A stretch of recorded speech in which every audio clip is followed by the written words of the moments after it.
Hello students, तो कैसे हो आप लोग। मैं हूं आलिम और आप देख रहे हैं बिहारी क्लासेस। तो आज हम लोग देखने वाले हैं 50 महत्वपूर्ण ऑब्जेक्टिव ऑफ मैथ। तो चलिए बिना किसी देरी के अपने वीडियो को स्टार्ट करते हैं। तो आज का हमारा सबसे पहला क्वेश्चन होने वाला है, देख लेते हैं। यहां दिया हुआ है एचसीएफ और एलसीएम। एचसीएफ का क्या मतलब होता है? एचसीएफ का मतलब होता है किसी बड़ी वस्तु को छोटे छोटे भागों में विभाजित करना, और एलसीएम का मतलब होता है कोई छोटा छोटा वस्तु रहे उसको मिला करके एक वस्तु बनाना, उसका नाम होता है एलसीएम। तो यहाँ पे पहला क्वेश्चन क्या दिया है ये देख लेते हैं। एचसीएफ और एलसीएम का गुणनफल होता है, एक फॉर्मूला होता है, हम आपको याद दिला दें। A into D equal HCF into LCM, ये एक फॉर्मूला होता है। इससे बहुत सारे सवाल बनते हैं और इससे एक नंबर पूछता भी है। तो पहला यहाँ पे फिर इसका देख लेते हैं, इसमें क्या है a इंटू बी। तो a इंटू बी का मतलब क्या होता है? दो संख्याओं का गुणनफल। तो यहाँ पे पहले देख लेते क्या दिया, दो संख्याओं का गुणनफल, दो संख्याओं का योग, दो संख्याओं का अंतर, इनमें से कोई नहीं। तो क्या है यहाँ पे, क्या दिया है? दो संख्याओं का गुणनफल, दो संख्याओं का गुणनफल। तो हमारा पहला आंसर सही हो जाएगा। उसके बाद हमारा अगला प्रश्न हो जाएगा, 2, 3, 5 का एलसीएम है, क्या होगा? 2, 3, 5 का एलसीएम। दो एलसीएम कैसे निकालते हैं आपको हम बताते हैं। क्या बोले थे? किसी छोटे वस्तु को बड़ा करने के लिए उसका एलसीएम निकालते हैं। तो इसको पहले मल्टीप्लाई कर देते हैं, तो इसका कितना हो जाएगा? 30 हो जाएगा। तो हमारा आंसर यहाँ पे बी हो जाएगा। क्या हो जाएगा? बी हो जाएगा। उसके बाद हमारा अगला प्रश्न हो जाएगा, √2 एक संख्या है, क्या पूर्णांक है, परिमेय है, अपरिमेय, प्राकृतिक है। √2 आपको हम बताते हैं, रूट में जो भी संख्या होगा अगर वो टूट जाएगा तो वो परिमेय हो जाता है, अगर वो नहीं टूटे, जो ना टूटे वो अपरिमेय होता है। जैसे यहाँ देख लीजिए, ये √2 है, तो √2 को क्या चीज से तोड़ेंगे? एक से तोड़ेंगे, लेकिन ये बाहर नहीं आएगा, तो √2 ही रहेगा। इसका अलग एग्जाम्पल लेते हैं जो परिमेय होगा। तो मान लीजिए √4 ले लेते हैं, तो इसको अगर तोड़ेंगे तो ये कैसे होगा? 2 इंटू 2, तो मतलब ये 2 बाहर निकल गया, इसका रूट हट गया, तो ये क्या हो जाएगा? परिमेय होगा। लेकिन यहाँ पे √2 क्या होगा? अपरिमेय होगा। क्या होगा? अपरिमेय होगा। ऐसा कम से कम आपको एक न एक सवाल एग्जाम में पक्का है। उसके बाद हमारा अगला प्रश्न हो जाएगा, यदि किसी संख्या को 3 और 5 से विभाजित करने पर शेषफल 2 प्राप्त होता है तो वह संख्या होगी।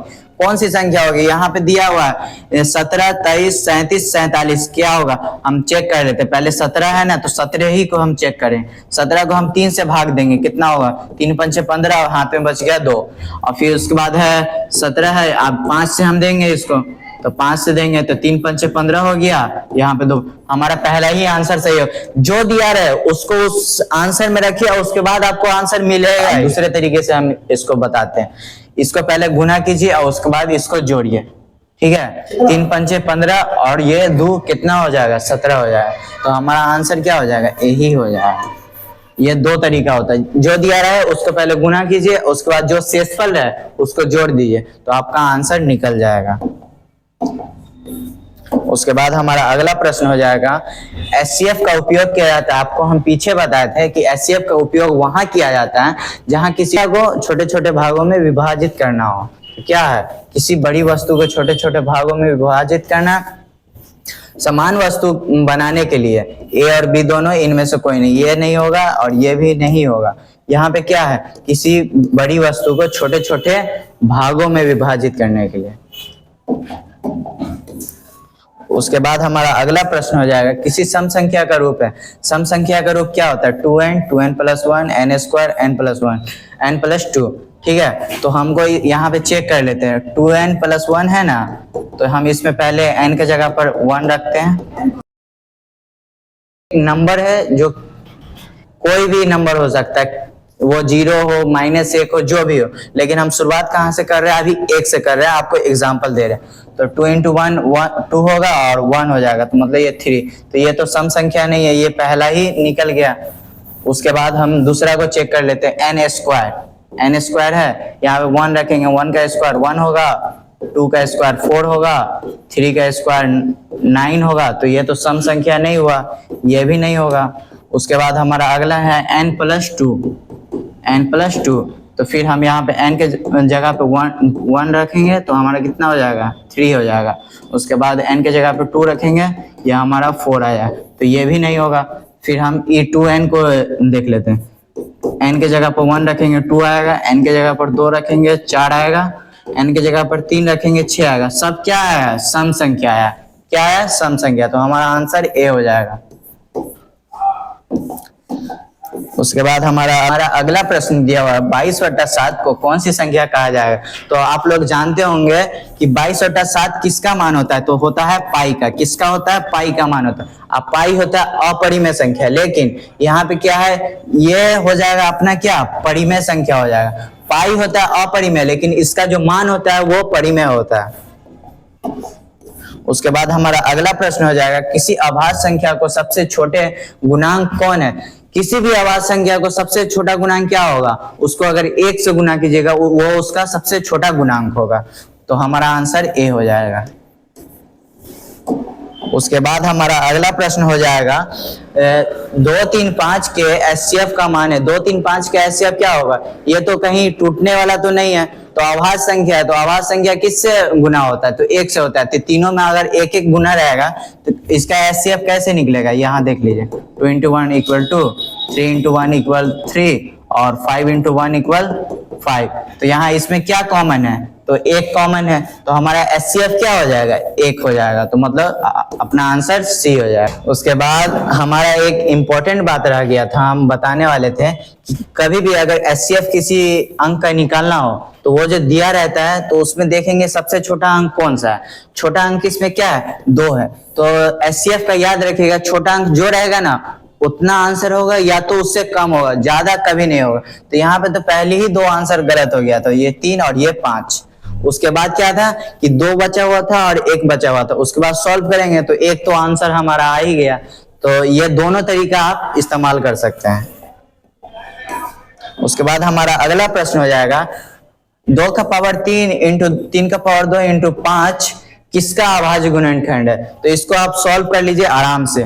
2⁻³ कितना होता है? 8 होता है। उसके बाद 3⁻² 9 होता है और ये 5 होता है। तो 8 × 9 = 63। उसके बाद 8 × 9 = 72। उसके बाद 72 पंची कितना होता है? 360। कितना होता है? 360। तो हमारा इसमें आंसर है? तो नहीं, इसमें कोई आंसर नहीं होगा हमारा।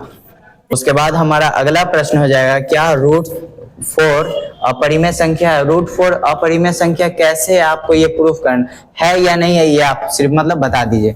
√4 है तो इसको अगर हम फैक्टराइजेशन करेंगे तो ये 2 × 2 आएगा। तो मतलब ये 2 है तो इसका 1 2 आ जाएगा बाहर। तो इसका क्या होगा? ये अपरिमेय संख्या है? नहीं, जिसका अगर फैक्टराइजेशन हो जाए, उसका रूट हट जाए तो वो क्या हो जाता है? परिमेय संख्या हो जाएगा। तो क्या ये अपरिमेय संख्या है? नहीं है।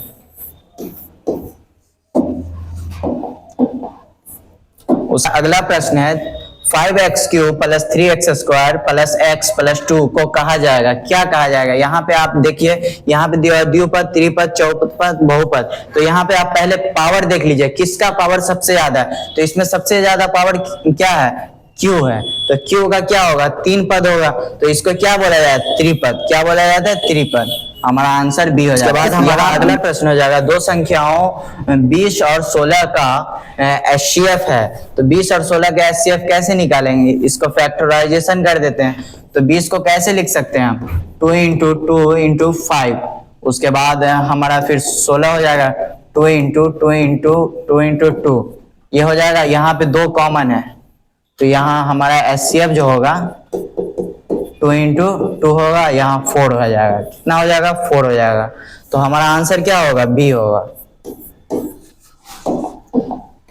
उसके बाद हमारा अगला प्रश्न हो जाएगा सबसे छोटी सम संख्या। सबसे छोटी सम संख्या क्या होगी? 2 4 1 0 क्या होगी? सबसे छोटी सम संख्या होती है तो 2 होती है। कितने होती है? 2 होती है।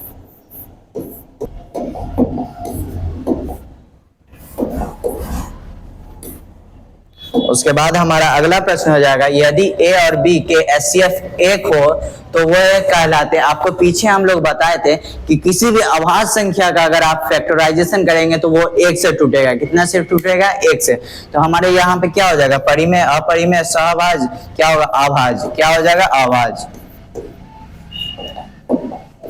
उसके बाद हमारा अगला प्रश्न हो जाएगा 2 संख्याओं का एलसीएम और एचसीएफ का गुणनफल बराबर होता है। आपको एक फॉर्मूला बताए थे A into B equal HCF into LCM. तो यहाँ पे क्या होगा, दो संख्याओं का गुणनफल, दो उनके योगफलों का गुणनफल या फिर उनके अंतर का गुणनफल क्या होता है, दो संख्याओं का गुणनफल होता है। क्या होता है, दो संख्याओं का गुणनफल होता है। तो हमारा आंसर क्या हो जाएगा, ए हो जाएगा। उसके बाद हमारा अगला प्रश्न हो जाएगा 3, 7, 11 का गुणनखंड कौन है। तो आपको हम बताए थे कि उसको गुना कर दीजिए, जो भी दिया रहेगा उसको गुना। 3 सत्ते 21, 21 सत्ते 21 को अगर 11 से करेंगे तो कितना होगा, 77 होगा। कितना हो जाएगा, 77। उसके बाद हमारा अगला प्रश्न हो जाएगा कौन सी संख्या अपरिमेय है। √2 4/5 1.5 क्या होगा। तो इसमें आपको हम पीछे ही एक क्वेश्चन था आपका, √2 क्या है। तो √2 एक अपरिमेय संख्या थी। क्या थी, अपरिमेय संख्या। उसके बाद हमारा अगला प्रश्न हो जाएगा सबसे छोटी अभाज्य संख्या है। तो सबसे छोटी अभाज्य संख्या क्या होगी, 1 2 3 5। तो सबसे छोटी अभाज्य संख्या होती है 1। कितनी होती है, 1। तो हमारा आंसर ए हो जाएगा। उसके बाद हमारा अगला प्रश्न हो जाता है 2 का पावर 4 इंटू 3 का पावर 2। ये तो सीधा सीधा सॉल्व होने वाला है। 2 का पावर 4 कितना होगा, 16। और 16 को अगर 9 से गुना करेंगे तो कितना होगा, 144। कितना होगा, 144। छोटा छोटा कैलकुलेशन आप ध्यान रखिए, धाए धाए बनाइएगा। हमारा अगला प्रश्न है x² - 3x + 2 = 0 का शून्य क्या है। तो हमारा पहला दिया हुआ ऑप्शन 1 और 2, -1 और 2 और 1 और -2। तो पहले हम इसको सॉल्व करेंगे। 2 है, इसको पहले हम तोड़ेंगे, क्या होगा, 2 × 1 इसके बराबर लाएंगे। अगर दोनों में माइनस लगा देंगे और दोनों को जोड़ेंगे तो -3 होगा। -3 होगा तो इसके तो बराबर हो गया।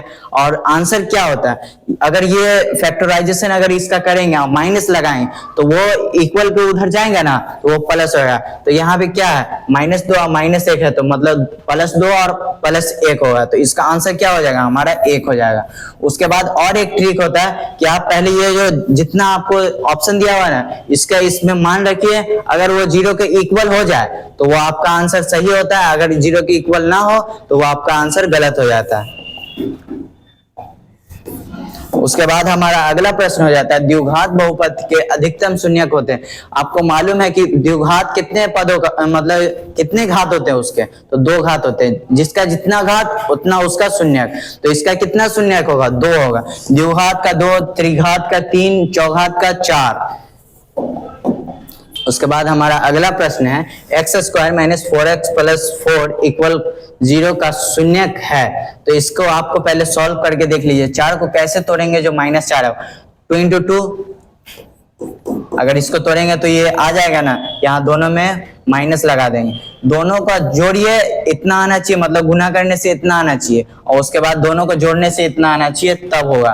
तो यहाँ पे -2 है, अगर इक्वल के उधर जाएगा क्या हो जाएगा, +2 और +2। तो हमारा आंसर क्या हो जाएगा, ए हो जाएगा। और या तो आपको हम पीछे बताए थे इसका मान उसमें डालिए, 0 के इक्वल होगा तो उसका आंसर हो जाएगा। तो हमारा अगला क्वेश्चन दिया हुआ है यदि शून्यक का योग 5 और शून्यक का गुणनफल 6 हो तो बहुपद होगा। शून्यक का योग होता है अल्फा + बीटा और शून्यक का गुणनफल होता है अल्फा × बीटा। तो यहाँ पे आपको फॉर्मूला लिखा हुआ है, ये फॉर्मूला पे आप सेट कीजिएगा तो उसका मान आ जाएगा। तो अल्फा + बीटा का क्या मान दिया हुआ है, x² + यहाँ पे 5 हो जाएगा और ये x हो जाएगा। उसके बाद अल्फा × बीटा क्या दिया हुआ है, 6 दिया हुआ है, इक्वल में 0 है। तो इसको आप हम सजा लेते, क्या होगा, x² + 5x + 6 = 0। ये हमारा मतलब आंसर हो जाएगा। ठीक है, तो हमारा इसमें से आंसर कौन सा होगा, x² + 5x + 6, ये हमारा आंसर हो जाएगा। क्या हो जाएगा, आंसर हो जाएगा। उसके तो हमारा अगला प्रश्न दिया गया है x³ - x² - x + 1 का एक शून्यक है। तो इसका हम शून्यक निकालेंगे, जो हमारा ऑप्शन दिया रहेगा, जो भी ऑप्शन है उसको पहले उसके अंदर पुट करेंगे, उसके बाद जो हमारा आंसर निकलेगा वो हमारा आंसर होगा। तो यहाँ पे पहला हम ऑप्शन को लेते हैं और यहाँ पे पुट करते हैं। तो यहाँ x के जगह पे हम 1 रखेंगे, इसका पावर 3 हो गया। फिर माइनस ये x के जगह 1 रखेंगे, इसका पावर 2, फिर x के जगह 1 और ये +1। तो हमारा ये आंसर क्या हो जाएगा, किस एक का जितना पावर हो तो वो 1 होता है। कितना होता है, 1 होता है। तो एक ये हो गया, एक माइनस एक प्लस एक, मतलब कि ये माइनस, क्या आंसर होगा? तो हमारा ए ही आंसर होगा। अगर वो जीरो के इक्वल हो जाए तो वो हमारा आंसर हो जाता है। उसके बाद हमारा अगला प्रश्न है x square plus 2x plus 1 को अगर x प्लस 1 के स्क्वायर मतलब कि वर्ग के रूप में लिखा जा सकता है तो यह है क्या होगा? किसी भी अगर स्क्वायर वाला चीज होगा ना तो उसको क्या बोलेंगे? पूर्ण वर्ग बहुपद। क्या हो जाएगा? पूर्ण वर्ग बहुपद। यह हमारा आंसर हो जाएगा। उसके बाद हमारा अगला प्रश्न हो जाएगा यदि किसी बहुपद का एक शून्यक 2 है तो बहुपद होगा।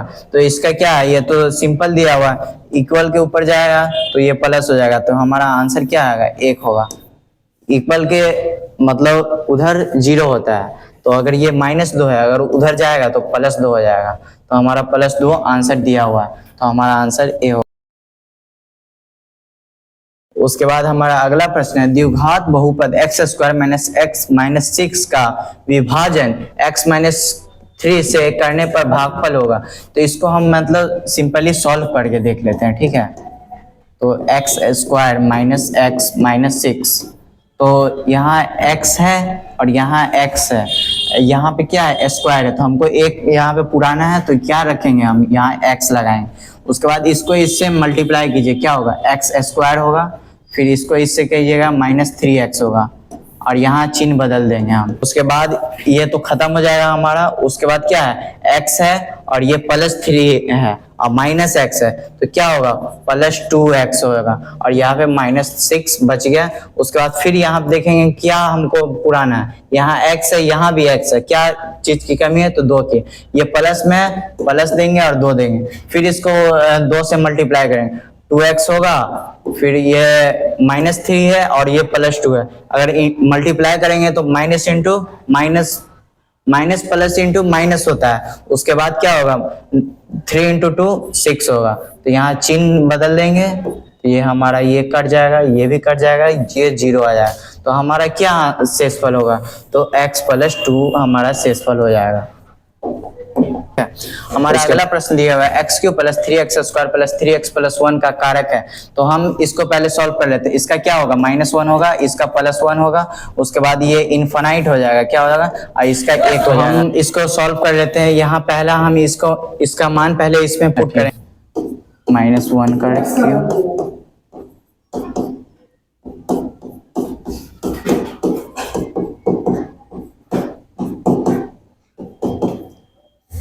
तो हम इसको आप देख लेते हैं क्या होगा। -1 का क्यूब कितना होगा? अगर विषम संख्या रहे अगर पावर तो वो प्लस नहीं होता है, क्या होता है? माइनस ही रहता है, तो ये -1 हमारा रह जाएगा, ये इधर हो जाएगा। -1 का स्क्वायर तो वो +1 हो गया, और 3 से मल्टीप्लाई करेंगे 3 हो जाएगा, फिर यहाँ पे प्लस, यहाँ -3 मतलब 3 को -1 से करेंगे तो क्या हो जाएगा? हमारा -3 हो जाएगा, क्या होगा? -3, और ये +1 है। उसके बाद देख लेते हैं -3 या -1 -4 हो जाएगा हमारा, और ये +1 और +1 +2 हो जाएगा। हाँ सॉरी। उसके बाद ये हमारा दोनों मिलाकर के कितना हो जाएगा? 0 = 0, तो हमारा आंसर पहला ही सही हो गया। क्या हो गया? पहला। ये हमारा आंसर सही है। अगला प्रश्न है x³ - 3x² + 3x - 1 का शून्यक है, तो इसका क्या शून्यक है? इसका हम मान को इसमें पुट कर देंगे, तो ये पहला ही हम इसमें पुट कर रहे हैं, x³ - 3 × 1 का स्क्वायर + 3 × 1 - 1 = 0।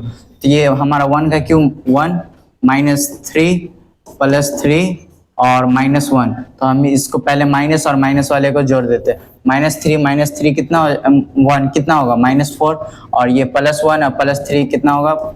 ये +4 = 0, तो हमारा क्या? ये भी 0 होगा, ये भी 0 होगा, तो हमारा आंसर क्या हो जाएगा? ए हो जाएगा। तो हमारा अगला हमारा रैखिक समीकरण का सामान्य रूप है। रैखिक समीकरण का सामान्य रूप क्या होता है? ax + by + c = 0। क्या होता है? ax + by + c = 0। ये हमारा आंसर है। हमारा अगला प्रश्न है द्विघात समीकरण x square plus 5x plus 6 equal 0 के मूल्य हैं, तो इसका क्या मूल्य होगा। तो यहाँ पे क्या है, ये 6 दिया हुआ है, तो 6 को पहले हम तोड़ेंगे तो ये 3 इंटू 2 हो जाएगा, और उसके बाद 5 लाना है, तो ये तो प्लस में ही अगर इस दोनों को जोड़ेंगे तो ये 5 हो जाएगा। तो ये हमारा ये हो गया। उसके बाद ये प्लस में आप प्लस के अगर वो इक्वल के उधर जाए तो क्या हो जाता है, ये माइनस, ये दोनों माइनस में हमारा मतलब शून्य होगा। तो ये क्या है, माइनस में कहाँ है, -2 और -3, ये हमारा आंसर हो जाएगा। उसके बाद हमारा नेक्स्ट प्रश्न हो जाएगा द्विघात समीकरण का गुणनखंड है, तो इन सभी को सॉल्व करेंगे तो हमारा आंसर क्या होगा। तो हमारा आंसर हो जाएगा डी। हमारा अगला प्रश्न है द्विघात समीकरण का सामान्य रूप क्या है। द्विघात समीकरण का सामान्य रूप होता है x square plus b x plus c, उसका द्विघात समीकरण का सामान्य रूप होता है, क्या होगा, x square plus b x plus c. उसके बाद हमारा अगला प्रश्न हो जाएगा डी बड़ा हो 0 से तो द्विघात समीकरण के मूल्य होते हैं। अगर डी बड़ा हो 0 से तो उसका क्या होगा, असमान होगा और वास्तविक होगा। क्या होगा, असमान और वास्तविक। अगर डी 0 के बराबर होगा तो वो समान होगा और काल्पनिक होगा। उसके बाद हमारा अगला प्रश्न है यदि x इक्वल 3 और x इक्वल -2 द्विघात समीकरण का मूल्य है तो समीकरण होगा। तो हम क्या इसमें कौन सा समीकरण होगा, तो इन दोनों का मान को अगर हम पुट करेंगे इसके अंदर, तो पहले क्या एक फॉर्मूला होता है alpha plus beta equal -b/a। क्या होता है, -b/a। तो अल्फा हमको दिया हुआ 3 और यहाँ पे बीटा है -2 इक्वल -b/a। तो हम देख लेते हैं ये कितना हो जाएगा, 1 इक्वल -b/a। तो हम इसको अगर सॉल्व करेंगे तो a हमारा 1 हो जाएगा और b हमारा -1 हो जाएगा। क्या होगा, b -1 हो जाएगा। तो हमारा इसका क्या आंसर होगा, तो a यहाँ पे पूरे में 1 है और उसके बाद b में -1 हमको ढूंढना है, तो ये -1 हो जाएगा। और उसके बाद अगर हम इसको मल्टीप्लाई करेंगे तो क्या होगा, 3 इंटू 2 अब माइनस रहेगा तो -6 होगा। तो हमारा आंसर क्या हो जाएगा, ये आ जाएगा, सॉरी ये नहीं होगा, ये हमारा आंसर a हो जाएगा क्योंकि इसमें -6 है और ये b का भी मान -1 है, तो ये हमारा आंसर हो जाएगा। उसके बाद हमारा अगला प्रश्न है यदि द्विघात समीकरण का भेद d इक्वल 0 हो तो मूल्य होगा। आपको हम बताए थे समान होता है। क्या होता है, समान होता है।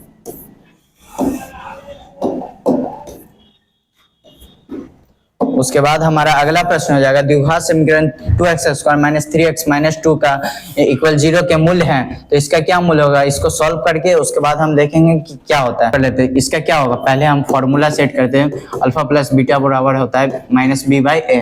तो अल्फा और बीटा है तो पहले हम इसका b का मान रखेंगे। क्या होगा, माइनस पहले से है माइनस और ये b का मान है -3 और a का क्या मान है 2 है, तो ये हो जाएगा 3/2। ये हमारा 3/2 किस में है, तो ये हमारा इसमें है और इसमें है, तो ये दोनों तो पहले ही खत्म है। उसके बाद हम देख लेते हैं alpha into beta equal c/a होता है, ठीक है। तो हमारा फिर ये है क्या c, तो c हमारा -2 है और a हमारा 2 है, तो ये हो जाएगा हमारा -1। अच्छा, तो ये हमारा आंसर ए हो जाएगा। क्या हो जाएगा, ए हो जाएगा।